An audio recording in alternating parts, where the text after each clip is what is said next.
காரன் வந்து தாவேகா காரனை வந்து அடிக்கல, கட்சிக்காரன் அடிக்கல, அந்த வீட்டுடைய ஆளு அடிச்சது. திரிஷா கூட டுவேட் பாடின்னு நாடோடி மாதிரி ஸ்டேஜ்ல கூத்தாடுறான். விஜய் தான் வர முடியாது, படத்துல வேணா முதன்மையா வரலாம். பிகிலு காலி, அணில் குஞ்சு காலி. எங்க தளபதி வந்து தூக்கத்துல எழுப்பி என்ன கட்சிக்கு ஓட்டு போடுவேன்னு கேட்டாக்கா பிகிலுக்கு போடுவேன்னு சொல்லுவாராம். வேணா பிகில ஊதி காலி பண்ணுவேன்னு சொல்லுவார தவிர பிகிலுக்கு ஓட்டு போடுவேன்னு சொல்ல மாட்டாரு. விஜய் வேணா தூக்கத்துல எழுப்பி பாருங்க, சூரியனுக்கு தான் போடுவேன்னு சொல்லுவாரு. ஏன்னா அந்த பயத்திலேயே தான் பத்துன்னு இருப்பாரு. சூரியன் நம்மள காலி போயிடும்னு விசிலுக்கு சூரியனை கிட்ட வச்சு பாருங்க, விசில் உருகி போயிடும் வீட்டுல. சூரியன் எப்பவுமே நிற்கும். கோபுரம் கோபுரம்னா கோட்டை கோட்டை தான், மட்டை தான், மாசு தான். அந்த மாசு கீசெல்லாம் இங்கே பழிக்காது. எங்க தளபதி வந்து நின்னார்னா பிகிலு காலி, அணில் குஞ்சு காலி, எல்லாம் காலி. நாங்க தான் 2026 ஆட்சி கட்டில உட்கார போறது எங்க முதலமைச்சர் முத்துவேல் கருணாநிதி ஸ்டாலின் என்று கூறி விடைபெறுகிறேன். சரக்கு அடிக்கிற கட்சி சொல்லுவாங்க. நாங்க என்ன சரக்கு கட்சி? இப்ப தெளிவா தானே பேசுறேன். காரு சந்திலையும் காரு பொந்துலையும் பஸ் பின்னாடியும் மரத்துக்கு நிழல்லையும் யாருன்னா இங்க உட்காந்துறாங்களா பாருங்க. ஏதாவது ஒரு கோட்டர் பாட்டில் பாத்தீங்களா? சான்ஸே கிடையாது. எங்க இதுல தற்குறிகள் தான் அப்படி பண்ணுவாங்க. இப்போ தேர்தல் ஆணையம் சூப்பரா அவங்களுக்கு சின்னம் கொடுத்துருக்கு, செலக்ட் பண்ணி கொடுத்துருக்காங்க. அவங்களுக்கு ஜெயிக்கிறதுக்கா இல்லை அவங்கள காலி பண்ணுறதுக்கான்னு தெரியல. மடக்கு ஊதி நான் கேட்பாங்க, உதயசூரியனுக்கு ஓட்டு போடுங்கன்ட்டு. அவங்க கேட்பாங்களா?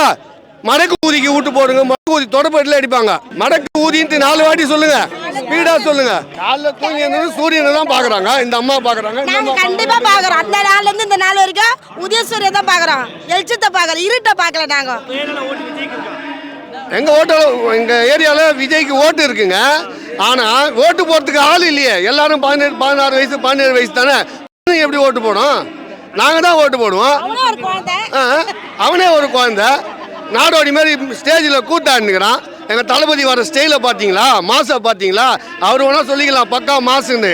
சினிமால இங்க அரசியல்லாம் ஒரு சம்பளம் ஒன்றும் பலிக்காது. 2021 ரேம்ப் வாக் பண்ணிட்டாருங்க தளபதி. அவரை பேரை வச்சுதான் உனக்கு இளைய தளபதினு வச்சுக்கிறாங்க. உன்னை வச்சு ஒன்னும் அவருக்கு தளபதினு வைக்கல. அவரை பார்த்து நீங்க தான் காப்பி வச்சுருக்கீங்க. இதுக்கு முன்னாடி எத்தனை எலெக்ஷன் நடந்துக்குது. அந்த எலெக்ஷன்ல பாருங்க, ஒவ்வொரு எலெக்ஷன் ஏதாவது ஒரு எலெக்ஷன்ல எங்க தலைவர் போயிருப்பார் ரேம்ப் வாக்கு. அதை பார்த்து நீ காப்பி வச்சு எங்க தலைவர் காப்பி வச்சான்னு சொன்னா எந்த விதத்துல நியாயம்? உதயநிதி அவருடைய தொகுதியில எல்லாரும் கூட செல்ஃபி எடுத்துக்கிறாருங்க. ஸ்டேஜ்ல தான் செல்ஃபி எடுக்கணும்னா விஜய் செல்ஃபி என்ன? விஜய் வந்து செல்ஃபி போட்டோங்கிற அப்புறம் அதெல்லாம் கிடையாது. யாராவது வந்தா விஜய் கிட்டே சேர்க்க மாட்டாரு. அவர் எப்படி செல்ஃபி எடுப்பாரு? எங்க தளபதி ஆண்ல செல்ஃபி எடுக்கிறாரு.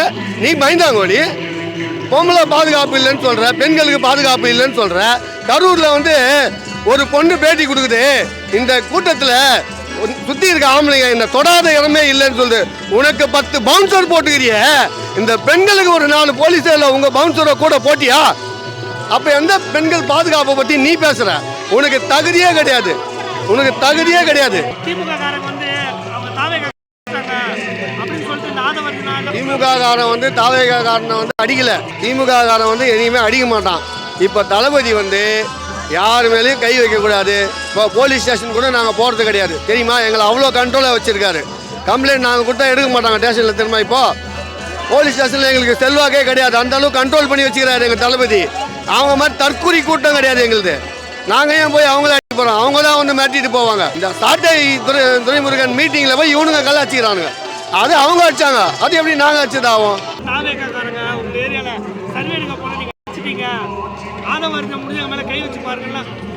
ஒரு வயசான மூதாட்டியை வந்து எப்படி கேட்கணுமோ அப்படி கேட்கணும். முறையிட தவறுதலா பேசி அவங்கள பிடிச்சி மேல இருந்து கையில் இழுத்து தரக்குறவா இருந்தா அந்த வீட்டுல ஆம்பளை என்ன செய்வாங்க? கொஞ்சுவாங்களா? கட்சிக்காரர் அடிக்கல, அந்த வீட்டுடைய ஆளு அடிச்சது. வேற யார் வந்து ஓட்டு கேட்க வந்தது? அவங்கள வந்து அவங்களே வந்து அந்த வீட்டுக்காரங்களே எங்க அம்மா எப்படி போச்சு, எங்க பாட்டி எப்படி அடிக்க போச்சுன்னு அவங்களே கேட்டு அவங்களே பண்ணது. இதுக்கு வந்து திராவிட முன்னேற்ற காரணம்லாம் இல்ல, இது அவங்களே பண்ணது, அந்த வீட்டுக்காக பண்ணது. அது திராவிட கட்சி அடிக்கல. ஆனா இவங்க வந்து ஆளுங்கட்சி நீங்க சொல்லிட்டாங்க தவிர வந்து அவங்க குடும்ப உறுப்பினர் தவிர நாங்க அடிக்க என்னன்னு சொல்லிட்டு அங்க கட்சிக்காரன் நின்றாங்க தவிர கட்சிக்காரங்க அடிக்கல. ஆனா இவர் அடிச்சுட்டான்னு ஒரு கதையை கெட்டு கதையை சொல்லிட்டாரு. இதுதான் விஷயம். மக்களுக்கு எல்லாம் அந்த துறைமுக மக்கள் எல்லாத்துக்குமே தெரியும் நடந்தது என்னன்னு தெரியுதான் விஷயம் தவிர வேற ஒன்றும் பெரிய விஷயம் கிடையாது. அவர் ஒரு இடத்துல இருக்க சொல்லுங்க முதல்ல. அவர் எதுல இருந்த எந்த கட்சியில இருந்தாரு? அவரு ஆதரவு எந்த கட்சியில இருந்தாரு? எங்க இருந்து போனாரு? இப்ப பேசலாங்க, எல்லாம் பேசலாங்க, புரியுதா? அவர் ஒரு இடத்துல சொல்லுங்க, நாளைக்கு இன்னொரு இடத்துக்கு போவார் அவரு. தமிழ்நாட்டில் மொத்தம் நாங்கள் தான் வெல்வோம். ஏன்னு கேட்டால் எங்கள் ஆட்சி அவ்வளோ நல்லா நடந்துட்டு இருக்கு. இதுக்கு வந்த எடப்பாடி என்ன செஞ்சார்? இப்போ எங்களை பார்த்து காப்பி அடிக்கிறாரு. யார்? தமிழக முதல்வரை பார்த்து அவர் காப்பி அடிக்கிறாரு. விசில் அடிக்கிறேன்னு ஒரு சின்னத்தை கொண்டு வந்து வச்சு அவங்க விசில் அடிக்குது, நாங்கள் விசில் அடித்து அவங்க ஓடிடுவாங்க. ஏன்னு கேட்டால் மொத்த தமிழ்நாட்டில் என்னென்ன சலுகை? மகளிருக்கு இலவச பஸ் பாஸு, அதுவும் இல்லாத மகளிருக்கு மாதம் 1000 ரூபாய் உதவித்தொகை, கல்வி மாணவர்களுக்கு 12ஆவது வகுப்புக்கு 1000 ரூபாய், 6ஆம் வகுப்புலேருந்து 1000 ரூபாய். இப்போ பெண்கள்லாம் ஆட்டோ ஓட்டுறாங்க, பெண்களுக்கு பைக் கொடுத்தாங்க. பிங்க் ஆட்டோ, பெண்களுக்கு ஒரு பிங்க் ஆட்டோன்னு ஏற்படுத்தி எல்லாருக்கும் ஆட்டோ, பெண்களுக்கு சுய தொழில் செய்வதற்கு இலவச பஸ் பாஸு, இப்படியெல்லாம் தமிழகத்தில் செஞ்சு எல்லா வளர்ச்சிக்கும் ஒரு பட்டா கொடுக்காத இருந்தது, பட்டா கொடுக்குறாரு. முதியோருக்கு உதவித்தொகை வரலையா? வாங்க. ரேஷன் கார்டு இல்லையா? நாங்கள் சொல்கிறோம், அதிகாரிகிட்ட போய் கேட்டு வாங்குங்க. நீ எல்லா சலுகையும் நடத்திட்டு வர்றது தமிழக முதல்வர் தான். தமிழகத்தில் ஒரே ஒரு தளபதி தான், அவர் தான் ஏழையின் நாயகன், ஏழையின் தலைவன், தமிழக புதல்வன். அவர் தான் மீண்டும் ஆட்சிக்கு வருவார். விஜயன் வந்தால் விசில் அடித்தா ஓடிடுவாருன்ற மாதிரி. அவர் என்ன பண்ணார்? ஆட தெரியும், பாட தெரியும். ஏன் பள்ளி மாணவர்களாக அவங்க கூட சேர்ந்தாங்கன்னா டான்ஸ் ஆடலாம், பாட்டு பாடலாம். விஜய் வந்தா ஆட்சி நடத்த என்ன தெரியும்? வந்தவொடனே கொடுப்பாரா? எடப்பாடி இதுக்கு முந்தி சொன்னாரா 2000 ரூபாய் கொடுப்பேன்னு? இப்போ சொல்கிறாரு. ஆட்சிக்கு வரும்போது எல்லாம் காப்பி தான், ஈயடிச்சாங்க காப்பி தான்.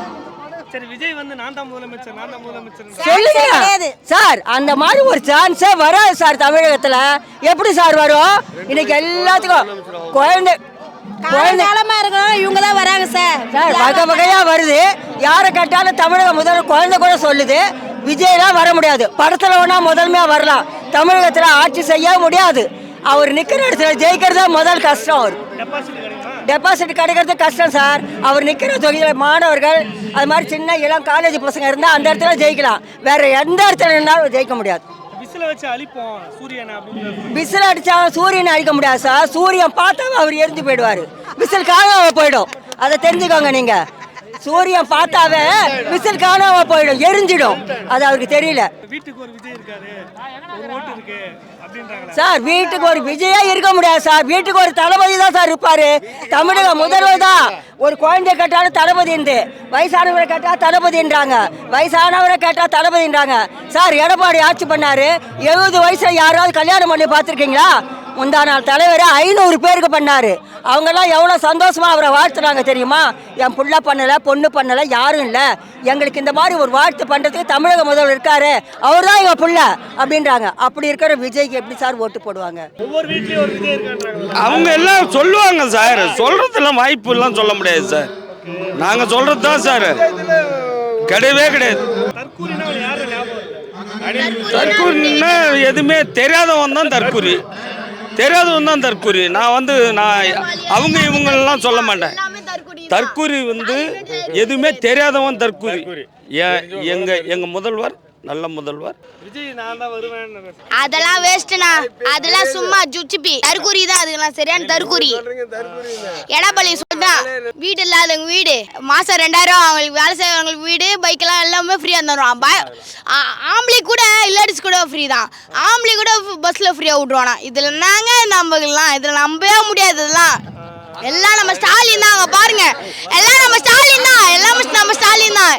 எவனும் தொடவே முடியாது, தொட்டா அவள்தான் இருக்க மாட்டாங்க. ஆனால் கோவிந்தசாமிக்கு வேலை கிடையாது, விஜய்க்கு வேலை கிடையாது. அவங்க நிரந்தரமான அவங்க தோல்வி வேஸ்ட்டாக பேசிக்கிறாங்க, சும்மா வெட்டியாக பந்தா கட்டிக்கிறாங்க. அவர் வர முதல்லையே எனக்கு 2.5 ஆண்டு கேட்குறாரு, அது முறையா? விஜயகாந்த் ஆண்டே ஒன்றும் முடியல. இவர் வரத்துக்கு முன்னாடியே 2.5 வருஷம் வேணுமா? அதுக்கு வாய்ப்பே கிடையாது. எங்கள் பஞ்சாயத்தில் ஒரு ஓட்டு கிடையாது. ஓப்பனாக பேசுவோம். தேனியில் பார்த்தீங்களா விசில ஊதி அடி வாங்கி போனதா? தேனியில் விசில ஊதி அடி வாங்கினத பார்த்தீங்களா? யாரு? சீமான் கட்சிக்காரங்க சாட்டை முருகன் துறைமுருகன் பேசி விசில ஊதிட்டு வாங்கி காரு கண்ணாடி உடச்சு போனா பாத்தியா? அதான் நடக்கும். தான் வாங்கலாம். அப்புறம் தாக்குவாங்க தான். எங்க ஊர்ல வந்து தாக்க சொல்லலாம், எங்க ஏரியாவில் வந்து தாக்க சொல்லலாம். கடலூர் மாவட்டத்தில் எங்க ஏரியாவில் உள்ள வர சொல்ல, பன்னீர் ஏரியா உள்ள வர சொல்ல, தாக்க சொல்லலாம். அவங்கள ஜெயிக்கிறதுக்கு வாய்ப்பு இருக்கு. ஒண்ணுமே முடியாது. விவசாயிகள் யாரு பன்னீர் ஓட்டு எங்க பக்கம் ஒருத்தன் தெரிஞ்சு ஓட்டு போனா உள்ள விட மாட்டோம். அப்படி கண்ட்ரோல் வச்சிருக்கிறோம். அதெல்லாம் சும்மாங்க, டவுன்ல இருக்கிறோம், படம் பார்த்துட்டு போட்டோம் இருக்கோம்.